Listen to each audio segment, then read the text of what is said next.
बोले बांके बिहारी लाल की। तो हम सभी लोग कथा में प्रवेश करेंगे।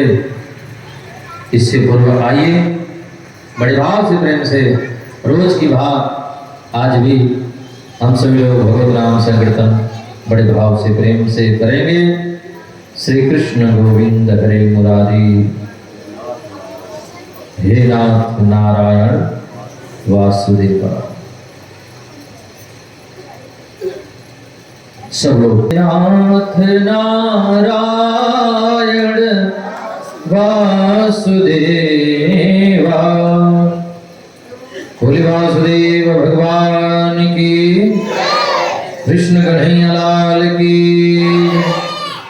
बोल बंसी वारे की। श्री कृष्ण गोविंद हरे मुरारी, हे नाथ नारायण वासुदेवा। अभी हम सभी लोग भाव से प्रेम से भगवत राम संकीर्तन कर रहे थे।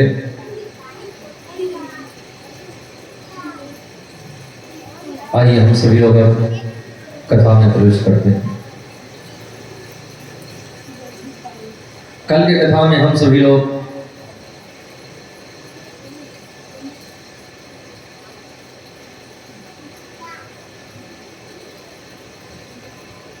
भागवत कथा का महत्व श्रवण किया।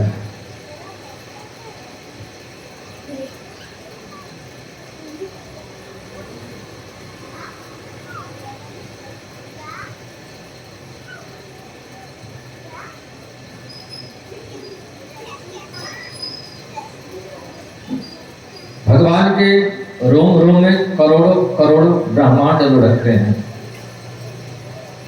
उसमें मुख्य मृतलोक है। मृतलोक में जम्बूद्वीप है। जम्बूद्वीप में सप्तद्वीपोती पृथ्वी है।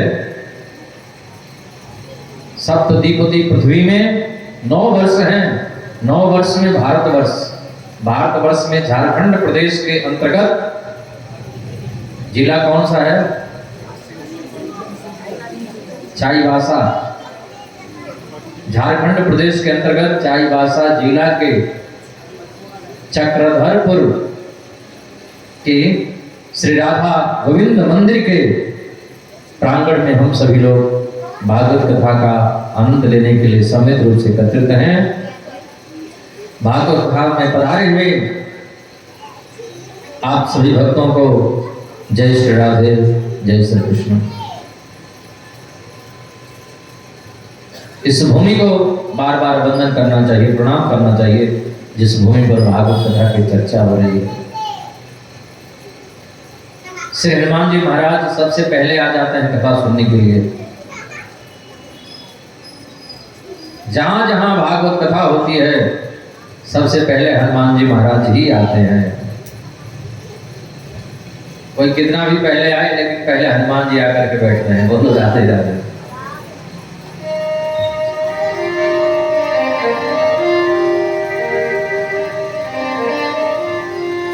साथ ही विज्ञान का सदुपयोग करते हुए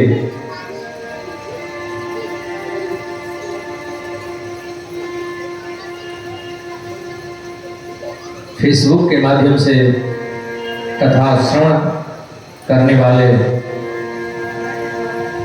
देश और विदेश प्रदेश के सभी श्रोताओं, आप सभी भक्तों को भी जय श्री राधे, जय श्री कृष्ण। कल हम सभी लोग महत्व का श्रवण किए। महत्व का मतलब होता है महिमा।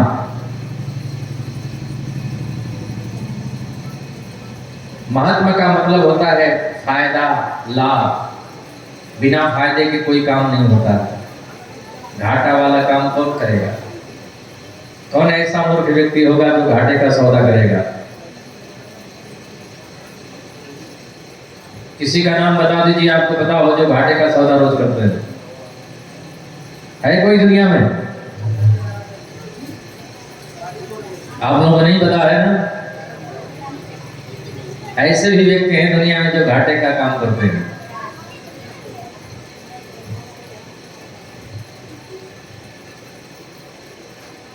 घाटे का भी सौदा करते हैं। वो कौन है?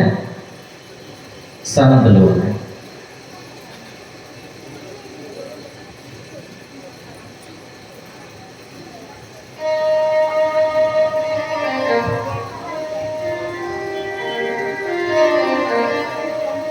कबीरदास जी कहते हैं, कबीरा आप ठगाइए और न ठगिए को,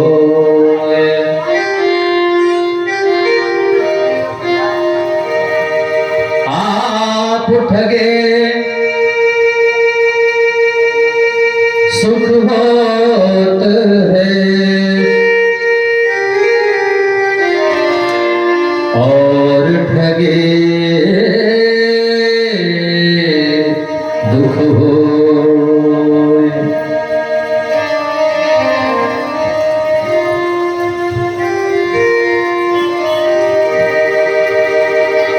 कबीरा आप ठगाइए और न ठगिए कोई। आप ठगे सुख होत है और ठगे दुख हो। सुख चाहिए तो अपने आप को ठगा जाइए, जान बुझ करके।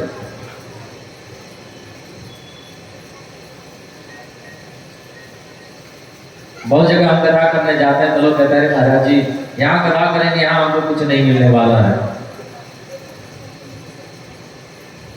हम कहते हैं हम लेने के लिए नहीं आए, हम तो देने के लिए आए हैं। बोलो राधे राधे, बोली भागवत भगवान की।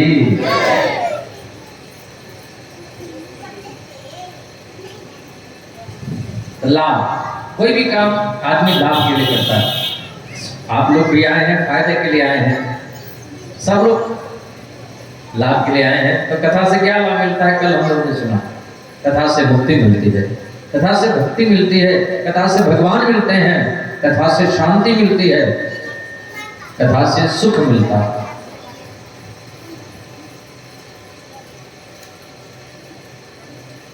दुनिया में कहीं भी चले जाओ, आप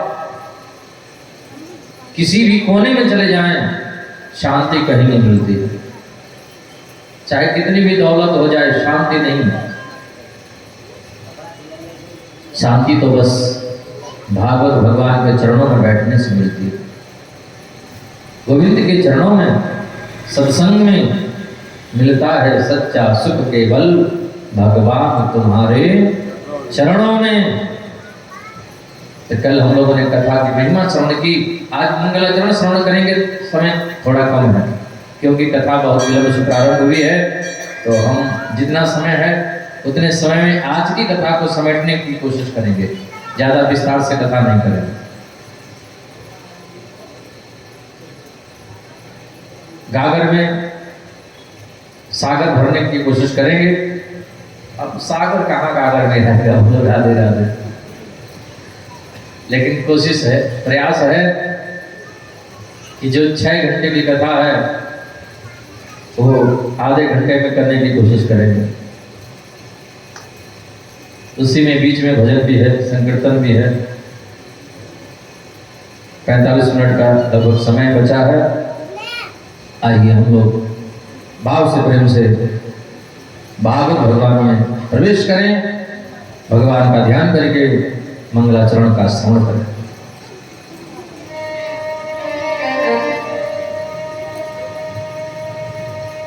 श्रीमद् भागवत महापुराण। श्री यानी राधा रानी, मद का अर्थ होता है पूर्ण। राधा रानी की कृपा से भागवत महापुराण ही पूर्ण पुराण है, इसलिए इसका नाम पड़ा श्रीमद् भागवत महापुराण। इसमें 12 स्कंद हैं, 365 अध्याय हैं, 18,000 श्लोक हैं। एक भगवत गीता है, और आप लोग जो यहाँ श्रवण कर रहे हैं वो भागवत महापुराण है, भगवत गीता नहीं श्रवण कर रहे हैं। इस धोखे में मत रहना। कई बार लोग दुकान पे जाते हैं श्रीमद् भागवत महापुराण लाने के लिए और श्रीमद् भगवत गीता लेकर के आते हैं और कहते हैं महाराज जी आप जो कथा बोल रहे हैं इसमें तो है ही नहीं। तो श्रीमद् भागवत महापुराण अलग है, श्रीमद् भगवत गीता अलग है। आप लोग भगवत नहीं श्रवण करें, भागवत श्रवण कर रहे हैं। भगवत और भागवत बस एक मात्रा का अंतर है, भगवत और भागवत।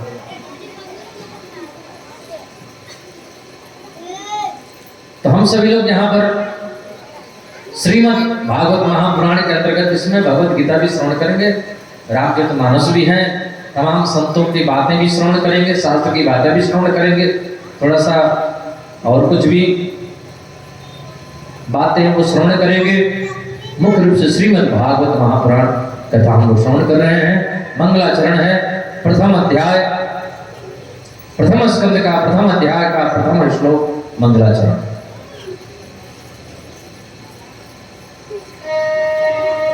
जन्माद्यस्य यतोन्मयादितरतश्च चार्थे स्वभिज्ञः स्वराट् तेने ब्रह्महृदाय आदिकवये मुह्यन्ति यतसोऽजः तेजो वारिमृदां यथा विनिमयो यत्र तु सर्गो मृगाधाम्ना स्वेन सदा निरस्तकुहकम् सत्यं परं धीमहि।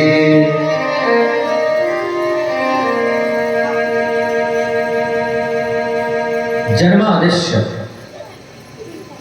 जिससे पूरे विश्व का जन्म होता है, जो पूरी दुनिया का पालन करते हैं और जो सबका संहार कर देते हैं, परमात्मा ब्रह्मा जी के रूप में सृजन करते हैं, भगवान विष्णु के रूप में पालन करते हैं और शिव जी के रूप में संहार कर देते हैं। ऐसे परम सत्य को हम लोग वंदन करते हैं, प्रणाम करते हैं। बोले सत्यनारायण भगवान की। तो किसी ने कहा आप सत्य को वंदन करते हैं, सत्य को प्रणाम करते हैं, तो परम सत्य क्या है? तो सत्य है भगवान और परम सत्य है भगवान की कथा। भगवान का गुणानुवाद करना, भगवान की कथा को श्रवण करना, जो निष्कपटी संत हैं, निलोभी महापुरुष हैं, उनके मुख से निकलने वाली गोविंद की कथा ही परम धर्म है।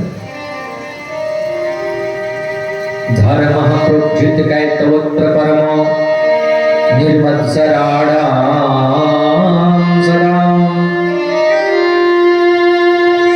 विद्यं वास्तवमत्र वस्तु शिवदं तापत्रयोन्मूलनम्।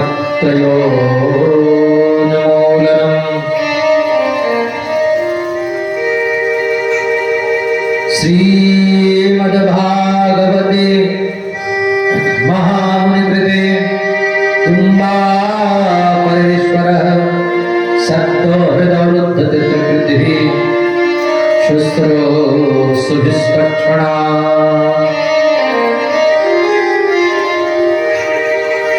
भागवत में लिखा है,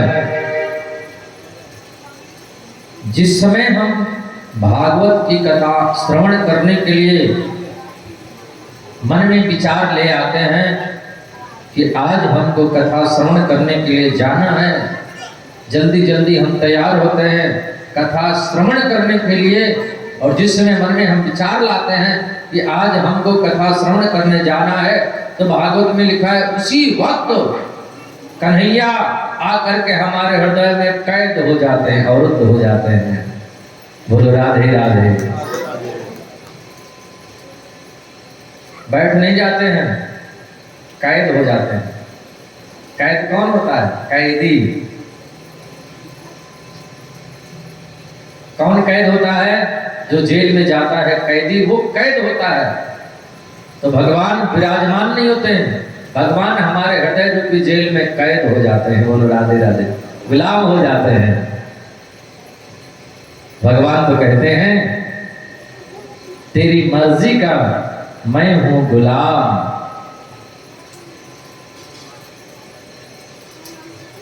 भगवान आकर के हमारे हृदय में अवरुद्ध हो जाते हैं, कैद हो जाते हैं।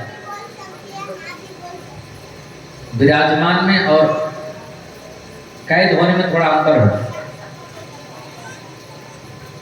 आप लोग यहां पर विराजमान हैं और हम यहां पर कैद हैं। बोलो राधे राधे। हम बंधन में हैं और आप लोग बंधन में नहीं हैं।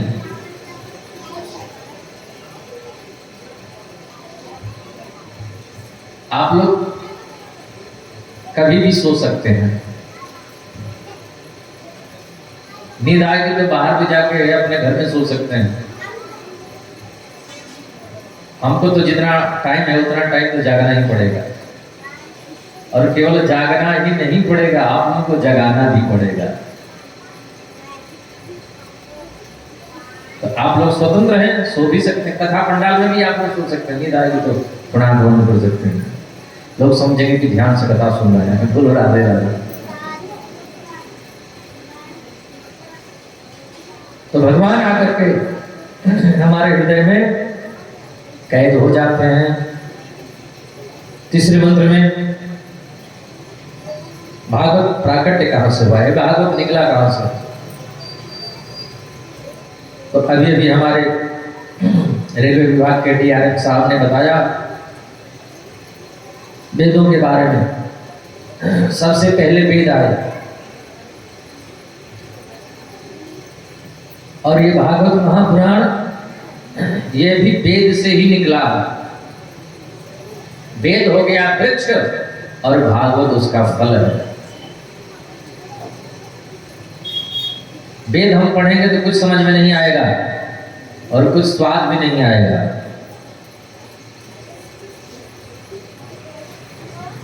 लेकिन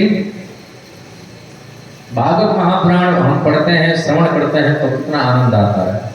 इसका मतलब क्या हुआ? इसका मतलब हुआ कि जो स्वाद फल में है वो स्वाद वृक्ष की डाली में नहीं है। जो टेस्ट वृक्ष के फल में है वो टेस्ट वृक्ष के डाली में नहीं है, पत्तों में नहीं है, फूल में नहीं है। तो वेद हो गए वृक्ष और श्रीमद् भागवत महापुराण उसका फल है। निगम कल्पतरोर्गलितं फलम् शुकमुखादमृतद्रवसंयुगम् पिबत भागवतं रसमालयम् मुहुरहो रसिका भुवि धावका।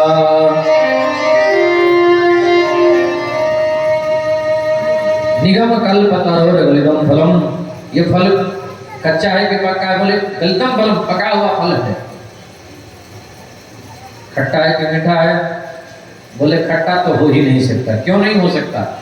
क्योंकि इसमें तोते का चोंच लगा है और तोता उसी फल में चोंच मारता है जो फल पहले से मीठा होता है। बोलो राधे राधे। जिस फल में तोते का चोंच लग गया वो फल कभी खट्टा नहीं हो सकता। शुकमुखा ये भागवत रूपी फल है और इस भागवत रूपी फल में भी तोते का चोंच लगा है। उस तोते का नाम क्या है? बोले सुखदेव भगवान की। सुखदेव भगवान सुखदेव का इस फल में, भागवत महापुराण रूपी फल में चोंच लग गया है, इसलिए फल मीठा है। शुकमुखा, इस फल में क्या क्या है? क्या गुठली है, क्या छिलका है? फल में गुठली भी होती है ना, छिलका भी होता है। समझदार व्यक्ति गुठली छिलका खाता है क्या? वो तो निकाल के बाहर फेंक देता है। हम भी इस फल को खाने जा रहे हैं, और बता दें इस फल में गुठली है, छिलका क्या है? बोले भागवत रूपी फल में न गुठली होती है न छिलका होता है, इसमें तो रस ही रस भरा होता है। बोलो राधे राधे। अरे महाराज इसमें रस ही रस भरा हुआ है तो फल को खाने की, बोलिए फल खाया नहीं जाता, ये फल पिया जाता है। ये पेय पदार्थ है, पीने वाला है। जल पिया जाता है, फल खाया जाता है। तो हम इस फल को, रस को पीने जा रहे हैं। बोले सावधान, फल को पीने जा रहे हो तो ये फल मुख से नहीं पिया जाता है, ये फल कानों से पिया जाता है। बोलो राधे राधे। और सब फलों के रस जो है वो मुख से पिए जाते हैं, लेकिन भागवत रूपी फल का रस ये कान में डालने की दवा है। बोलो राधे राधे। इस फल के रस को जैसे ही हम कान में डालते हैं तो सब प्रकार के रोग शोक सब मिट जाते हैं, सब दुख दूर हुए जब तेरा नाम लिया। ब्रज के नंद लाला,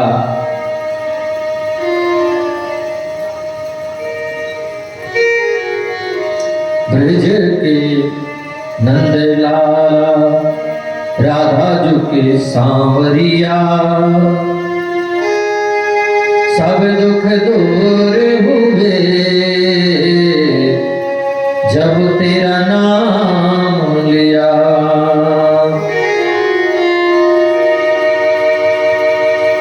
इस फल को पिए। अच्छा टाइम भी बता दीजिए कब तक पिए? बोले जब तक श्वास चले तब तक पियो।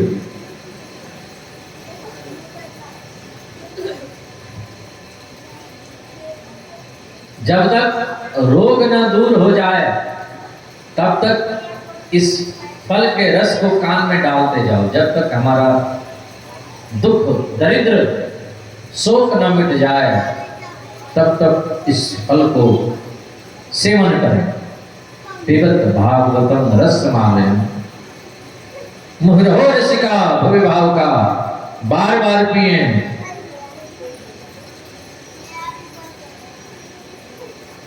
अच्छा बार बार पिए और ठीक हो जाए तो छोड़ दें। बोले ठीक हो जाए तो इसको हम छोड़ ही नहीं सकते हैं। ठीक हो जाने के बाद ऐसी लत पड़ जाएगी, ऐसी आदत पड़ जाएगी फल के रस का सेवन करने का कि इसको हम चाह करके भी नहीं छोड़ सकते हैं।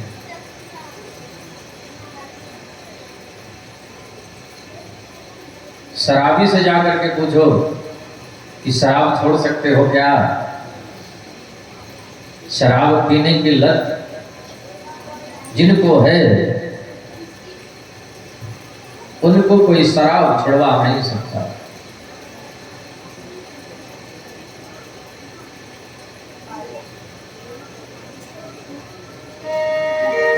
जाम पर जाम पीने से क्या फायदा, सुबह को पियो तो शाम को उतर जाएगा। पीना है तो पी लो हरि नाम का प्याला, तेरी सारी उमरिया संवर जाएगा।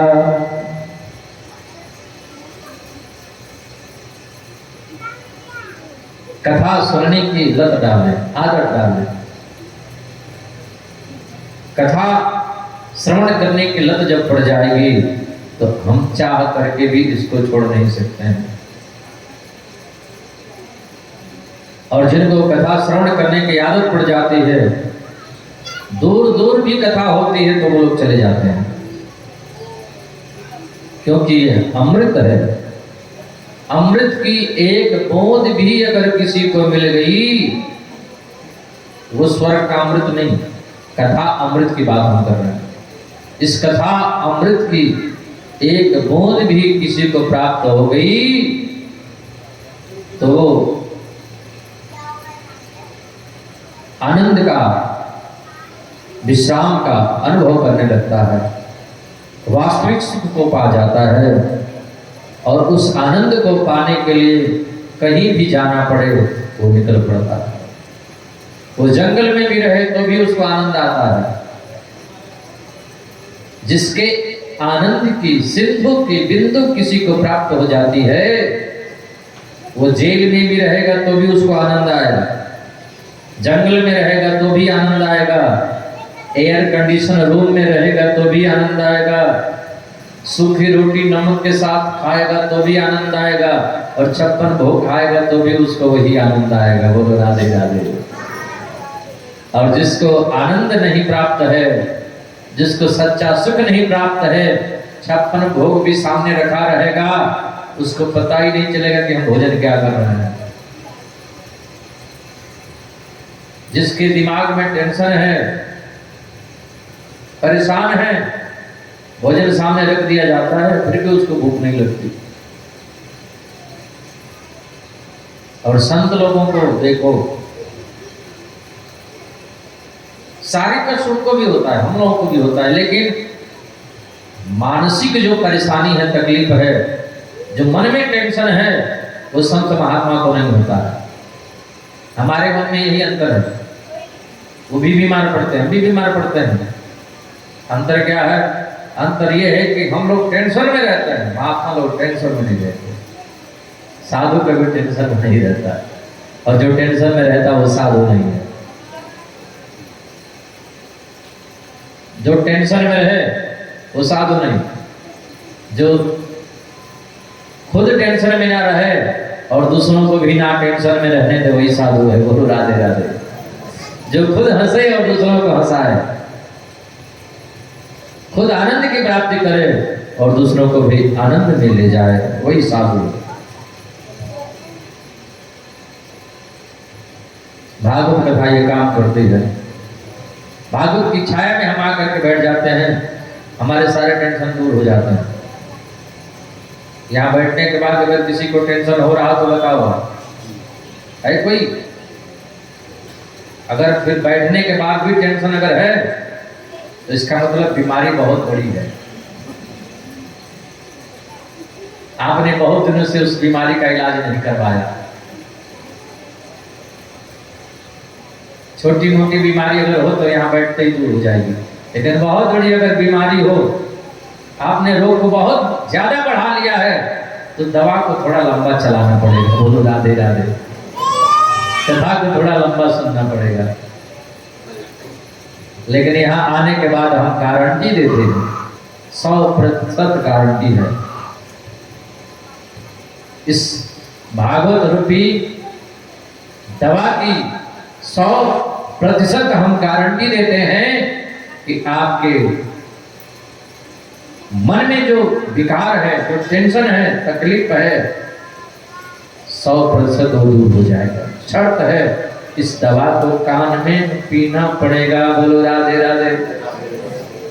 और डॉक्टर साहब दवा दे दिए, कान में डालो, और आप कान में डालो नहीं, बस रखे रहो, घर में देख देख के संतोष करो, फिर वो कैसे दूर होगा? शर्त यह है कि श्रवण करना पड़ेगा।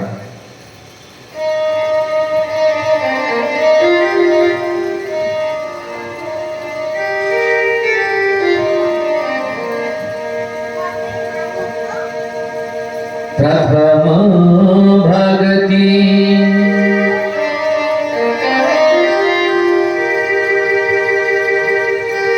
संतर करि संगा,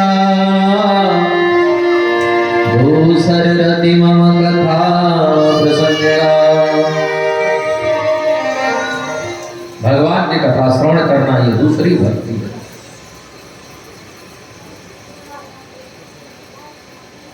तो शर्त यह है कि दवा को कान में डालना पड़ेगा। पिबत भागवतम रसमालयम मुहुरहो रसिका भुवि भाव का। बार बार पिए, बार बार पियो। जो एक बार पी करके कह दिया क्या कथा सुनना, वही है भागवत, वही है राम कथा, वही है रामायण, वही है गीता, उसने सही रूप से इसके स्वाद को पाया नहीं। जब जुकाम हो जाता है ना,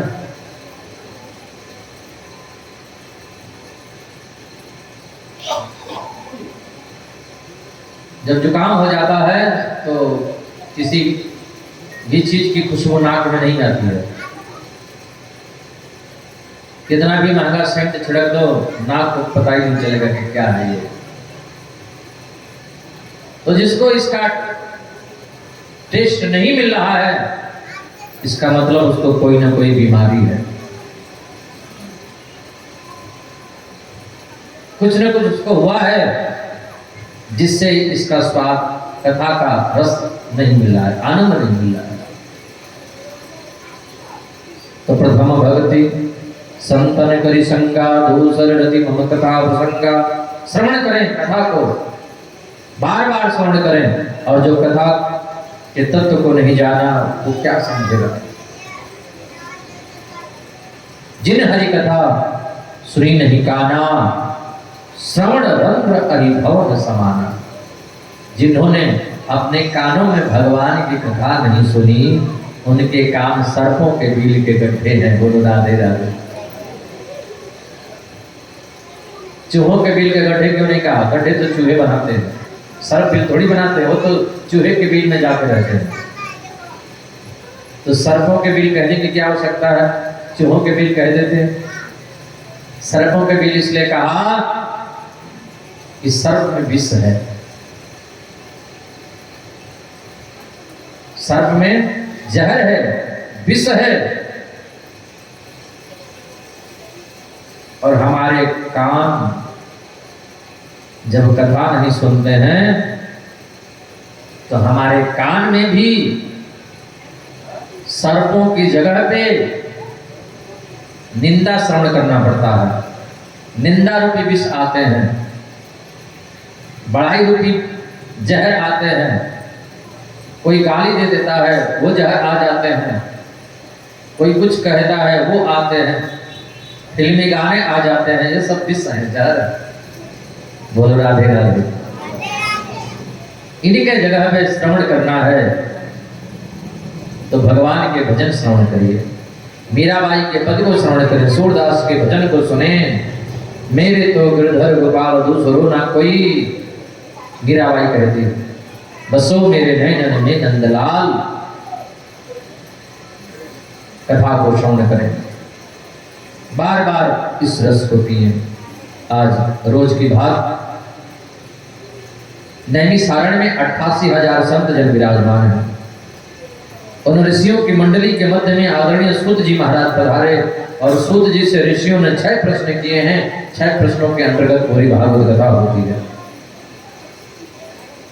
पहला प्रश्न किया, पुंसाम एकांतता शय्या सन्न संसित मरसी।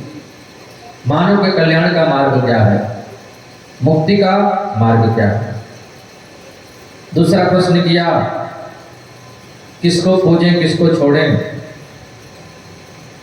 कुछ लोग कहते हैं राम जी की पूजा करो, कुछ लोग कहते हैं नहीं कृष्ण की पूजा करो, कुछ लोग कहते हैं नहीं दुर्गा जी की पूजा करो, कुछ लोग कहते हैं नहीं गायत्री माता की पूजा करो, कुछ लोग कहते हैं निरंकारी हो जाओ, और कुछ लोग कहते हैं चलो शिव चर्चा में, कुछ लोग कहते हैं सब छोड़ो चलो साईं बाबा के यहाँ सब मिलता है। और आदमी परेशान, कहाँ जाए। कभी कभी समझ में नहीं आता है कि किसकी पूजा करें किसकी ना करें। ये दूसरा प्रश्न है। बोलो राधे राधे। तीसरा प्रश्न है, भगवान अजन्मा है तो जन्म क्यों नहीं। चौथा प्रश्न है, भगवान के अवतार कितने। पांचवा प्रश्न है, भगवान श्री कृष्ण धराधाम छोड़ करके चले गए तो धर्म कम शरणम गतः। और छठवां प्रश्न है, गुरु जी सार सार बताना।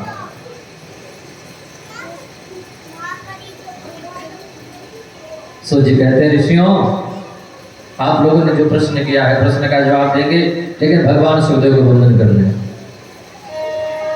बोले सुखदेव भगवान की जय। यं प्रव्रजन्तमनवेदमवेद कृत्यं द्वैपायनो जहगातराजुहाव पुत्रेति तन्मयतया सर्वो विनेदो तं सर्वभूतहृदयं मुनिमानतोऽस्मि।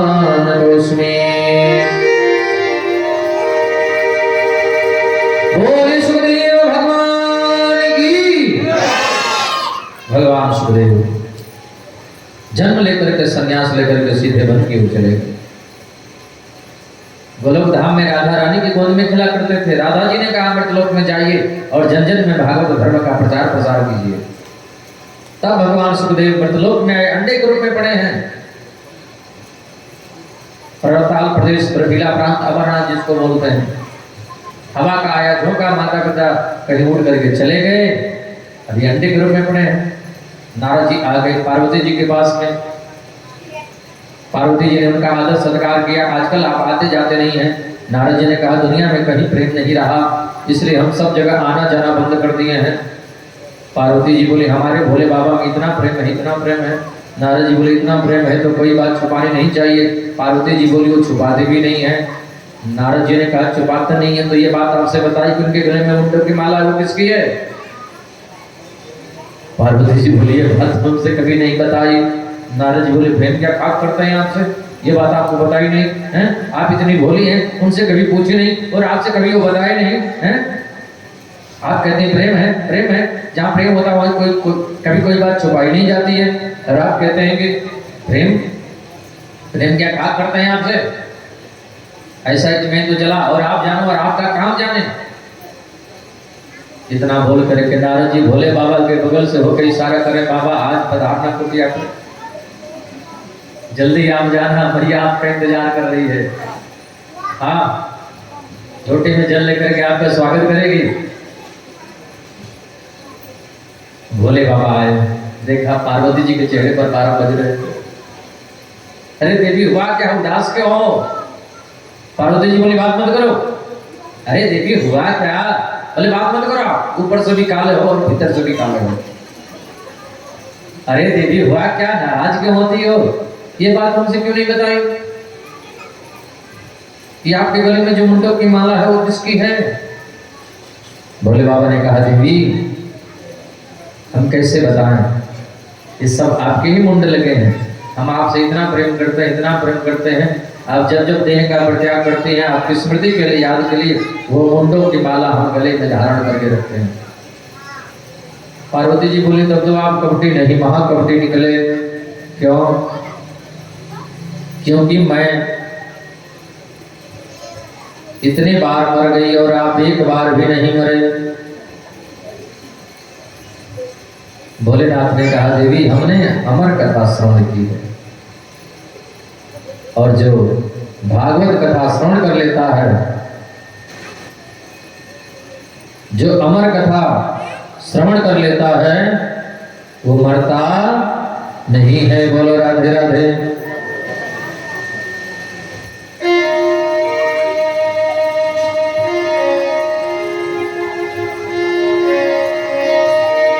आप लोग भी यदि मरना ना चाहें तो भागवत कथा श्रवण करें।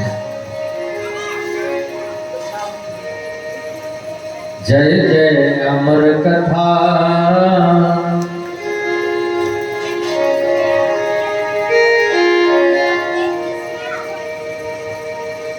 है। ऐसा कोई व्यक्ति जो भागवत कथा श्रवण करके नहीं मरा है?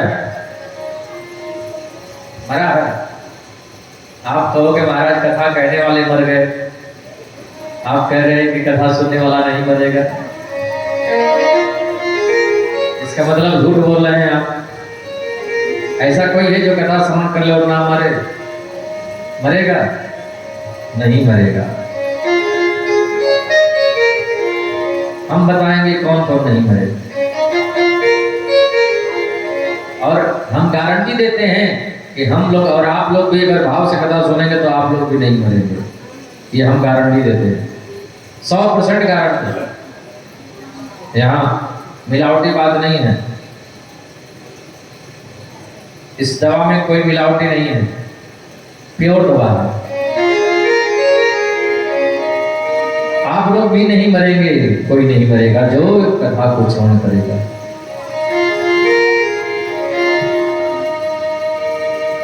जय जय अमर कथा, जय जय अमर कथा,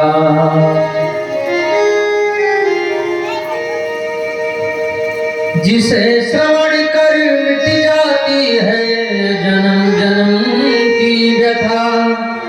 जय जय अमर कथा, जय जय अमर कथा।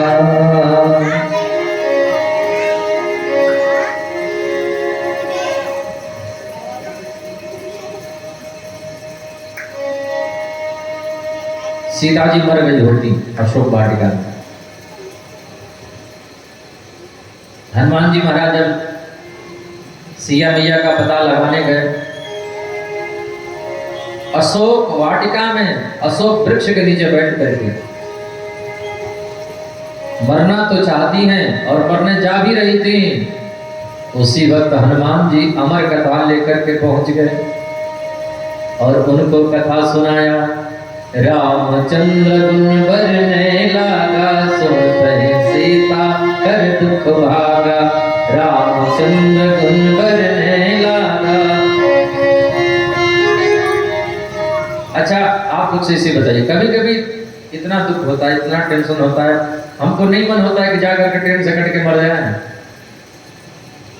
होता है कि नहीं होता? सबको नहीं होता है, पर किसी किसी को तो होता ही है कि जहर खा के मर जाएं, कि ट्रेन से कट के मर जाएं, कि कुएं में गिर जाएं, कि बिजली का तार पकड़ लें, कि क्या कर दें। ये क्यों होता है? क्योंकि हम लोग अमर कथा नहीं सुने।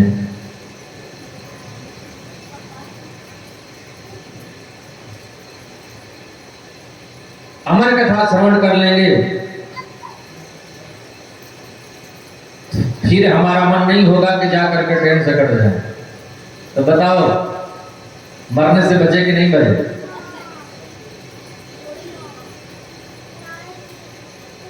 फिर हम कैसे कहें कथा सुनने वाला मर जाता है? कथा कहने वाला और कथा सुनने वाला कभी ट्रेन से कट करके नहीं मरेगा, इसकी गारंटी है। जिसने कथा को श्रवण किया है और कथा कहने वाला जहर खा के नहीं मर सकता, आत्महत्या नहीं कर सकता। बोलो राधे राधे। अच्छा, फिर आप कहेंगे कि फिर तो बूढ़ा हो जाएगा तब तो मरेगा, और आप कह रहे हैं कि मरता नहीं है। बोले हाँ, बूढ़ा हो जाने के बाद भी नहीं मरेगा, कभी मरेगा ही नहीं। आप लोग कहोगे कैसे नहीं मरेगा?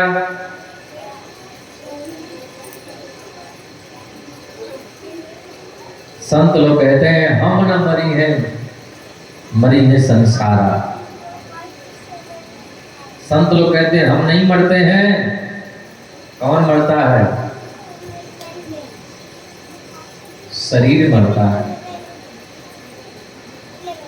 माया मरी न मन हुआ, मरी मरी गया शरीर। आशा तृष्णा ना मरी, कह गए दास कबीर। हम थोड़ी मरते हैं, शरीर मरता है। कथा श्रवण करने के बाद यह आत्मबोध हो जाएगा कि हम न मरी हैं, मरी है संसारा। हम तो अजर अमर हैं, हम आत्मा हैं, और आत्मा न जन्म लेती है न मरती है।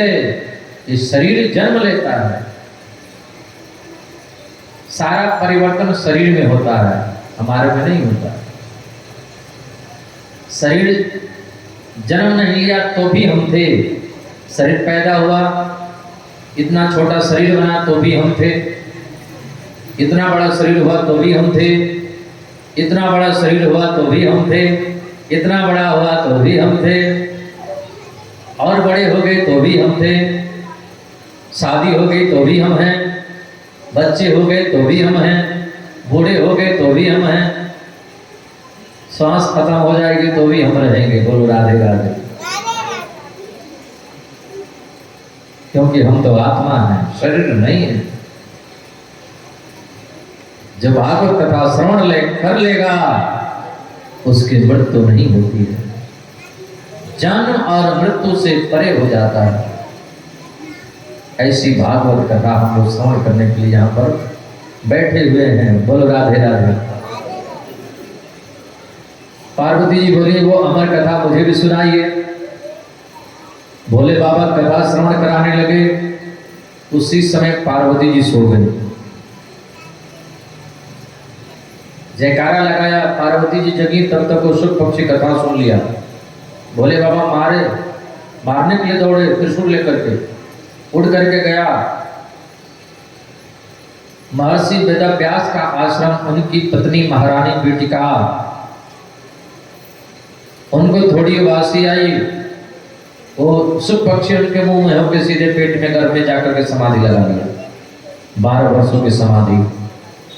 भगवान भोलेनाथ गए, व्यास जी ने समझाया ये अमर कथा सुन लिया है, मर नहीं सकता है, आप इसको क्यों मारने आए। भगवान शंकर लौट करके आए। एक दिन व्यास जी ने निवेदन किया, बेटा आप बाहर पधारे, आपके माता श्री को बड़ा क्लेश हो रहा है। तब भगवान सुखदेव व्यास जी से आशीर्वाद लेकर के, हम बाहर तो तभी आएंगे जब हमको माया नहीं पकड़ेगी, आप आशीर्वाद दो। तब व्यास जी ने आशीर्वाद दिया, मैं आशीर्वाद देता हूं आप पर विष्णु की माया का कोई असर नहीं होगा। तब भगवान सुखदेव जन्म लेकर के, संन्यास लेकर के सीधे वन की ओर चले गए। ऐसे भगवान सुखदेव के चरणों में हम लोग बार बार वंदन करते हैं, बार बार प्रणाम करते हैं। बोले सुखदेव भगवान की।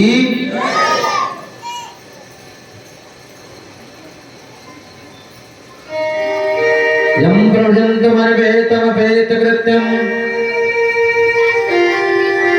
द्वैपायनो विरहगातरया जुहाव पुत्रेति धनमेतया सर्वोऽभिनेदोस् तं सर्वभूतहृदयं मुनिमानतोऽस्मि।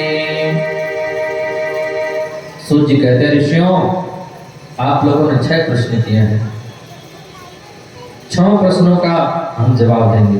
पहला प्रश्न किया था मानव के कल्याण का मार्ग क्या है, तो मानव के कल्याण का मार्ग है सब तरफ से मन को खींच करके और गोविंद के चरणों में मन को लगा देना, भागवत कथा में मन को लगा देना। इसी से जीव का कल्याण होगा। और दुनिया में कोई उपाय कर लो, कोटि उपाय कर लो, करोड़ों करोड़ों उपाय कर लें, कहीं जाने से कल्याण नहीं होने वाला है। दूसरा प्रश्न किया, किसको पूजें किसको छोड़ें। भगवान श्री कृष्ण ही एक ऐसे देवता हैं जिनकी पूजा कर लेने से सबकी पूजा हो जाती है। बोले कृष्ण कन्हैया लाल की। तीसरा प्रश्न किया, भगवान जन्म क्यों लेते हैं, जन्मा है तो। बोले भगवान स्वतंत्र हैं, वो कुछ भी कर सकते हैं। 1000 जन्म लेते हुए भी अजन्मा हैं और अजन्मा होते हुए भी जन्म ले सकते हैं। बोले वृंदावन बिहारी लाल की। अवतारों का जहां तक प्रश्न है ऋषियों, तो भगवान के 24 अवतार हैं। भगवान के कितने अवतार हैं? 24 अवतार हैं। लेकिन 24 अवतारों में 2 अवतार श्रेष्ठ हैं, एक राम का और एक श्याम का। तो ऋषियों ने प्रश्न कर दिया, महाराज व्यास जी कौन हैं और इन्होंने भागवत रचना कैसे की। सूत जी कहते हैं ऋषियों, पर ब्रह्म नारायण के पुत्र है ब्रह्मा, ब्रह्मा के पुत्र हैं वशिष्ठ, वशिष्ठ के पुत्र हैं शक्ति, शक्ति के पुत्र हैं पाराशर, और पाराशर के पुत्र हैं महर्षि वेदव्यास, और महर्षि वेदव्यास के पुत्र हैं भगवान सुखदेव। व्यास जी का जन्म हुआ, माता सत्यवती के यहाँ प्रकट हो गए। 17 पुराण लिख दिए, मन में शांति नहीं है। एक छोटी सी पर्णकुटी बनाई, साम्या प्रास इति प्रोक्त ऋषिणाम सत्रवर्धनम। व्यास जी कुटिया में बैठ करके अशांत भाव से थे। नारद जी आए, नारद जी ने कहा व्यास जी, जब तक भागवत कथा की रचना नहीं करोगे, श्रीमद् भागवत महापुराण का गुणगान नहीं करोगे, इसको गाओगे नहीं, इसका विस्तारीकरण नहीं करोगे, इसमें अपने मन बुद्धि चित्त को लगाओगे नहीं, तब तक आपको शांति नहीं मिलेगी। फिर व्यास जी ने कहा कि मैं तो कुछ नहीं कर सकता, बूढ़ा हो गया हूं। आदमी यही कहते हैं, अब हमसे क्या होगा, अब हमसे इतना भजन पूजा पाठ नहीं हो पाएगा। ये सब संत महात्माओं का काम है, अरे साधुओं का काम नहीं है। ये काम हम सबका है। सभी लोगों को भगवान का भजन करना चाहिए, सभी लोगों को भगवान की कथा सुननी चाहिए। हमारे में साधु में बस एक ही काम अलग बटा है। हम सबको कथा सत्संग पूजा पाठ भजन करना चाहिए। जितना साधु करते हैं उतना हमको भी करना चाहिए। पर संत महात्मा अलग क्यों? बोले संत महात्मा थोड़ा अलग इसलिए हैं कि वो खुद भी पूजा पाठ भजन करते हैं और दूसरों से भी करवाते हैं। बाकी तो सब एक ही समान, दो हाथ उनके, दो हाथ हमारे, दो पैर उनके, दो पैर हमारे। तो भजन कीर्तन पूजा पाठ हम सब लोग करेंगे तो ही हम सब लोगों की सदगति होगी। बिना किए कल्याण होने वाला नहीं है। बोलो राधे राधे। नारद जी ने कहा व्यास जी भागवत की रचना करो। व्यास जी ने थोड़ा सा असमर्थता व्यक्त की कि हमसे नहीं हो सकता। अच्छा, कभी कभी किसी गृहस्थ के हम लोग जब जाते हैं तो लोग कहते हैं महाराज जी आए हैं, थोड़ा सा सत्संग कीजिए, भगवान की कथा सुनाइए। 2 घंटे 3 घंटे सत्संग होता है और लास्ट में बोलते हैं महाराज जी हम लोगों से क्या होगा, हम लोगों से कुछ नहीं होगा, ये सब आप लोग कर सकते हैं। तो फिर हम कहते हैं पहले ही बता देते कि हम लोगों से कुछ नहीं होगा तो हम 3 घंटे अपना समय बर्बाद क्यों करते? जब कुछ होगा ही नहीं तो क्या व्यर्थ में बर्बाद करो, कुछ ना कुछ करो, भजन करो। चाहे दुनिया में कुछ भी कर लो, कल्याण नहीं होने वाला है जब तक भगवान का भजन नहीं होगा।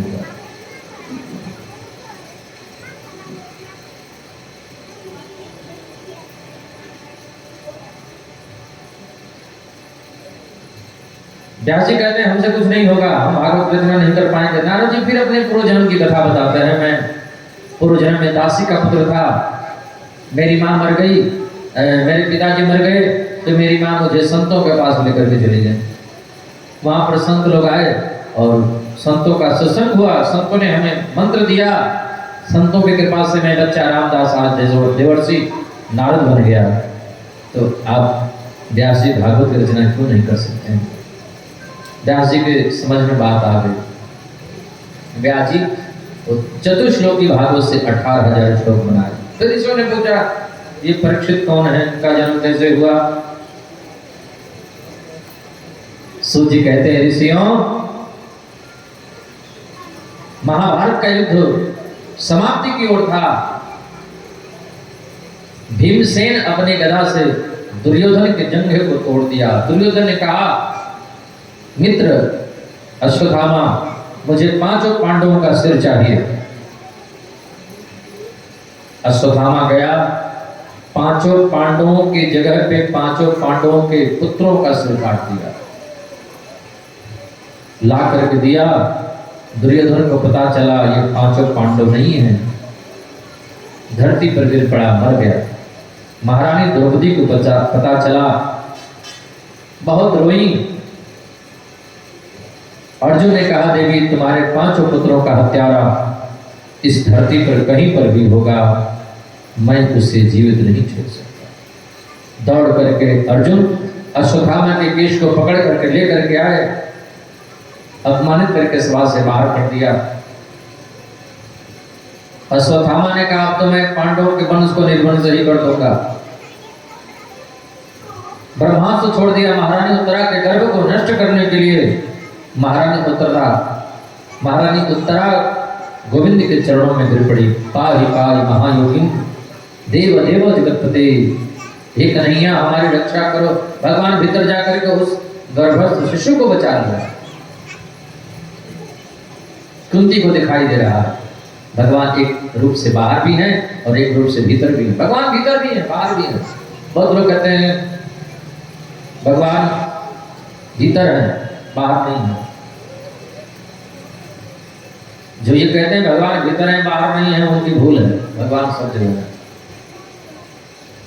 कहूं सो कहा जहां प्रभु नाही, कौन ऐसी जगह है जहां परमात्मा नहीं है? कोई ऐसा जगह बचाई नहीं, कोई ऐसी जगह नहीं है। एक शराबी शराब पी रहा था मस्जिद में बैठ करके, तो मस्जिद का पुजारी आया और बोला यहाँ शराब पीते हो, इसको तुमको पता नहीं है ये पवित्र जगह है, यहाँ शराब पीते हो। तो शराबी ने कहा कि जाहिर शराब पीने दे मस्जिद में बैठकर, वरना कोई ऐसी जगह बता दे जहाँ खुदा नहीं है, वहां बैठ के शराब पी लेंगे। वो तो जाते जाते ये कहने का तात्पर्य ये नहीं है कि आप मंदिर में मस्जिद में बैठ के शराब पिए। भगवान सब जगह है, हर जगह है। बोले माते बिहारी लाल की जय, कृष्ण कन्हैया लाल की। महारानी कुंती को दिखाई दे रहा है भगवान एक रूप से भीतर है, एक रूप से बाहर है। अंतर्बहिर्वसितम। महारानी कुंती भगवान की स्तुति करने लगी, कन्हैया को प्रणाम करने लगी। कन्हैया ने कहा तो कुछ मांग लो। कुंती ने कहा प्रभु आप देना चाहते हो तो बस हमको एक ही वरदान दे दो। कौन सा? मुझे दुख दे दो। कन्हैया बोले लोग सुख संपत्ति मांगते हैं, मंदिर में जाते हैं तो कहते हैं सुख संपत्ति घर आवे,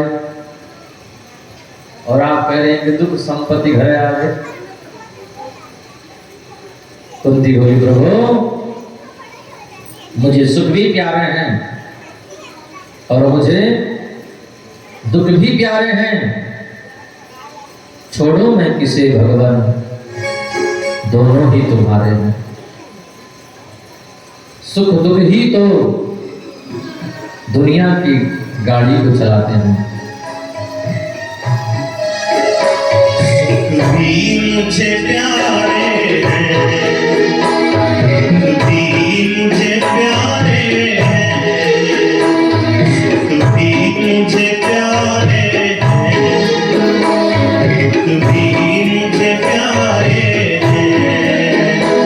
छोड़ूं मैं किसे, मैं छोड़ूं किसे, भगवान दोनों ही हमारे हैं, दोनों ही हमारे हैं।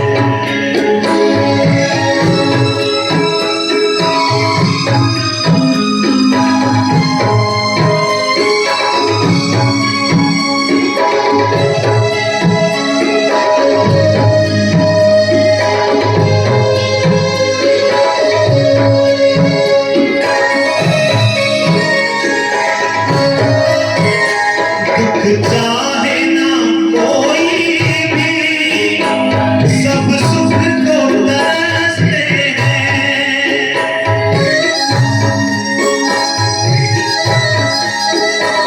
दुख चाहे ना कोई भी, सब सुख को तरसते हैं। सुख में सब हंसते हैं, दुख में सब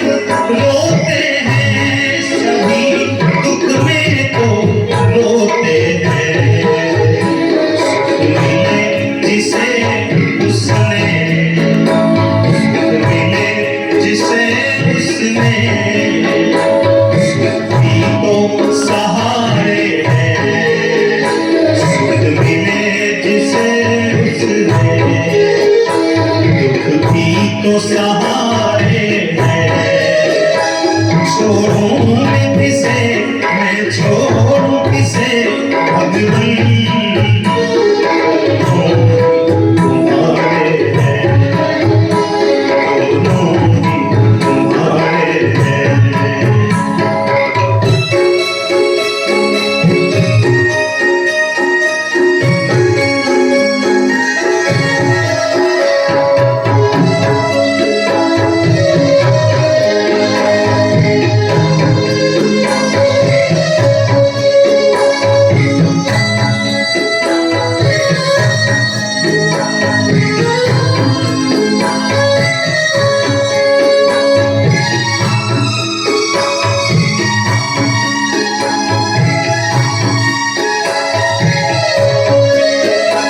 मैं कैसे कहूँ मुझको, ये दे दे या वो दे दे।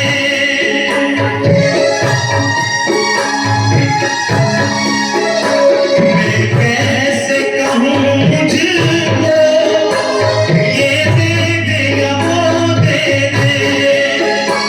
जो भी तेरी मर्जी है, मर्जी से जो दे दे मुझे, मर्जी से जो दे दे।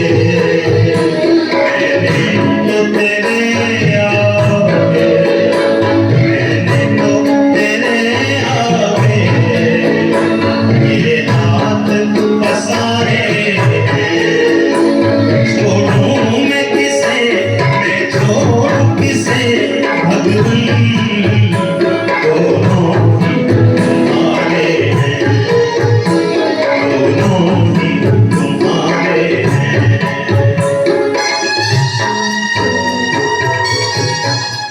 सुख भी मुझे प्यारे हैं, दुख भी मुझे प्यारे हैं। छोड़ो नहीं किसे भगवन, दोनों ही तुम्हारे हैं। भगवान कृष्ण ने मैया कुंती को भक्ति का वरदान दिया। कन्हैया युधिष्ठिर जी के पास में आ गए। युधिष्ठिर जी तो रो रहे थे, क्या करना पृथ्वी के टुकड़े का, कितने लोग मर गए, कितने लोग विधवा हो गए। कन्हैया ने कहा चलो भीष्म पितामह के पास में। युधिष्ठिर जी को लेकर के भीष्म पितामह के पास में आए हैं और भीष्म पितामह 52 दिनों से बाणों की सुइया पर पड़े हुए हैं, रोम रोम में बाण छिड़े हैं। भीष्म पितामह दान धर्म, राजधर्म, मोक्ष धर्म की व्याख्या करी है और अंत में बोले कन्हैया अब हमारे जाने का समय हो गया है, आप कहीं और मत जाना। इतना तो करना स्वामी, जब प्राण तन से निकले, गोविंद नाम लेकर तब प्राण तन से निकले।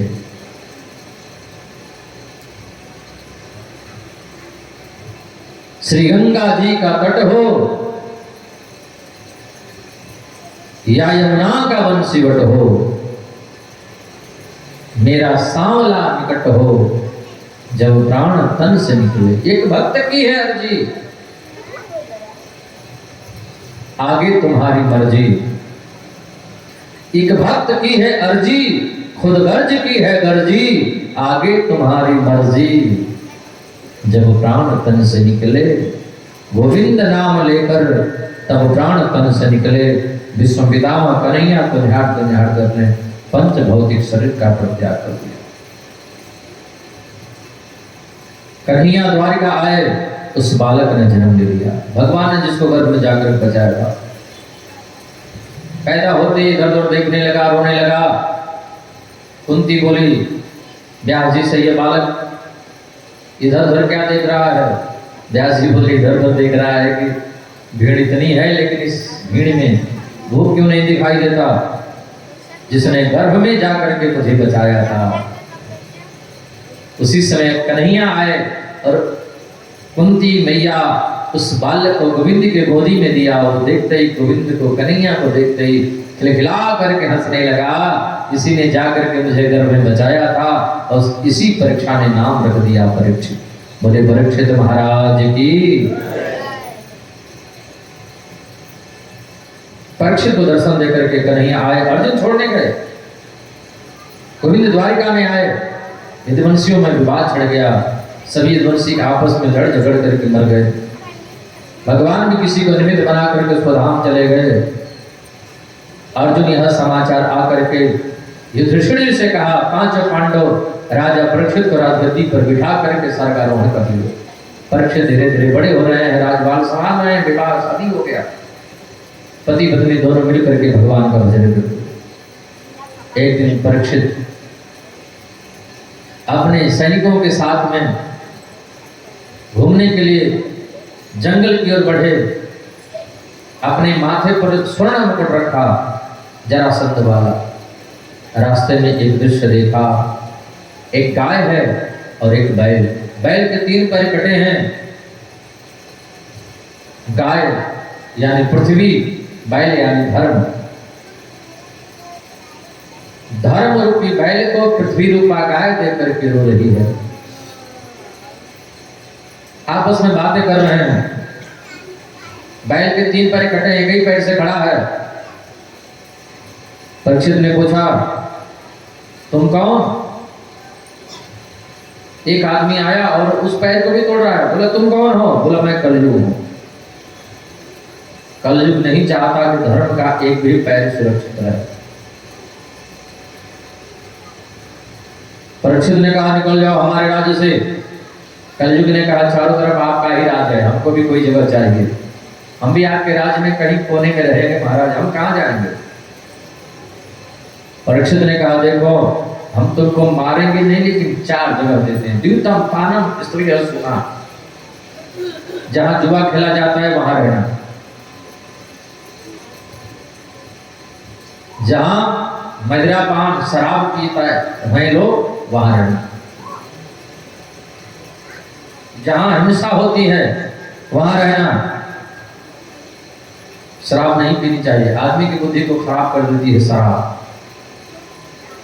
एक आदमी शराब पी लिया, इतना पी लिया, इतना पी लिया, अपने घर में नहीं पहुंचा, भैंस के घर में घुस गया। भैंस के घर में घुस करके भैंस की पूंछ पकड़ करके बोला, पप्पू की मम्मी आज तो बड़ी लंबी चुटिया लगाई हो, क्या बात है? शराब नहीं पीनी चाहिए। और जहां वेश्यालय है वहां पर कलयुग का वास है। 4 जगह दी। कलयुग ने कहा, एक और जगह दे दो ना, बढ़िया सा कोई। परीक्षित ने कहा, ठीक है, तुम्हारा बात सोने में भी होगा। कौन सोना? जो बेईमानी का सोना है उसमें कलयुग रहता है, जो ईमानदारी का सोना है उसमें तो भगवान ही रहते हैं। बोलो राधे राधे। अब कलयुग सूक्ष्म रूप लिया, परीक्षित के सिर पर स्वर्ण मुकुट रखा था, उसी में जाकर के बैठे। परीक्षित आगे बढ़े, नाम था समी। उनसे कुछ बातें करने का प्रयास किए, वो कुछ बोले नहीं। अब तो परीक्षित को क्रोध आ गया। क्रोध जो आता है कलयुग का रूप ही तो है। क्रोध आया, बगल में मरा हुआ सर्प बाण की नोक से उठा करके और ऋषि के संत के गले में परीक्षित डाल दिया। जब कलयुग भीतर प्रवेश करता है तो उल्टा पुल्टा ही काम होता है। जब भीतर कलयुग प्रवेश करेगा तो लोग साधु की निंदा करना शुरू कर देते हैं, संतों की निंदा करना प्रारंभ कर देते हैं, ब्राह्मणों की निंदा करना प्रारंभ करते हैं, वेद की निंदा करना प्रारंभ कर देते हैं, कथा की निंदा करना शुरू कर देते हैं। बोलो राधे राधे। ये कलयुग का एक रूप है।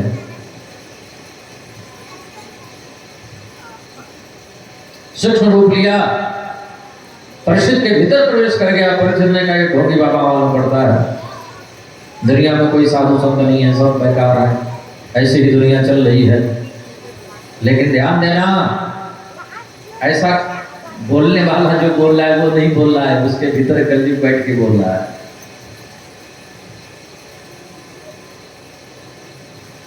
हाँ, कलयुग बोल रहा है, आदमी तो अच्छे हैं पर वक्त बुरा होता है। सब लोग अच्छे हैं, सबके भीतर भगवान है, लेकिन जब कलयुग भीतर प्रवेश कर देता है तो असली संत नकली दिखाई देता है और नकली संत असली दिखाई देता है। बोलो राधे राधे। परीक्षित ने कहा ढोंगी बाबा मालूम पड़ता है, हमसे कुछ बोल नहीं रहा है, गले में मरा हुआ सर्प डाल दिया, लेकिन संत कुछ बोले नहीं। उनका पुत्र श्रृंगी ऋषि को पता चला, उन्होंने श्राप दे दिया, आज के 7वें दिन परीक्षित को तक्षक सर्प दस देगा और उसकी अकाल मृत्यु हो जाएगी, मर जाएगा। परीक्षित को पता चला कि 7 ही दिन में मरने का श्राप लगा है, 7 ही दिन हमको जीना है। अपने पुत्र जन्मेजय को राजगद्दी पर बैठा करके शिवताल में चले गए। बड़े बड़े संत अमलात्मा विमलात्मा महात्मा आए हैं।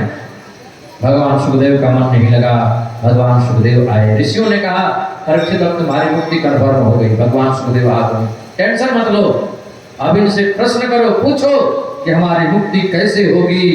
तो भगवान सुखदेव आए हैं और नियम है कि भगवान सुखदेव आते हैं तो उनको थोड़ा हम लोग प्रणाम कर लें। बोले सुखदेव भगवान की। भगवान सुखदेव को थोड़ा बंधन प्रणाम करके और आज की कथा को हम लोग यहीं पर विश्राम दें।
हरि कथा सुनाने वाले तुमको लाखों प्रणाम।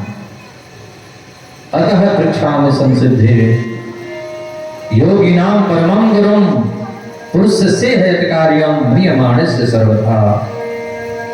परीक्षित ने प्रश्न किया, गुरुजी कृपया ये बताइए, जिनको 7 ही दिन में मर जाना है उनकी मुक्ति का उपाय क्या है। भगवान सुखदेव तुरंत बोलना प्रारंभ कर दिए। वरीयानि सति प्रश्न कृतो लोकहितो नृपः आत्मविद सम्मतः पुंसाम। जिनको 7 दिन में मर जाना है उनकी मुक्ति का उपाय केवल एक है, सब ओर से मन को हटाओ और गोविंद की कथा को श्रवण करो, गोविंद के चरणों में मन को लगाओ। सो जी कहते हैं अब आगे की कथा तो हम कल 6:30 बजे से सुनाएंगे। बोलो राधे राधे। आज की कथा को यहीं पर हम देते हैं विश्राम। उससे पहले आरती भी होगी और प्रसाद भी।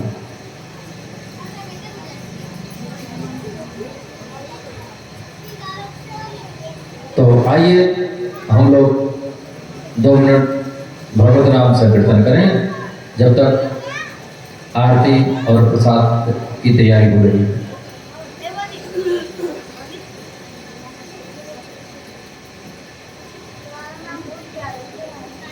चंद्रमा सजात हो सूर्य अजायत श्रुताद्वैश्व प्राणस्व मुखादग्निरजायत। आइए हम लोग भागवत भगवान की आरती करें।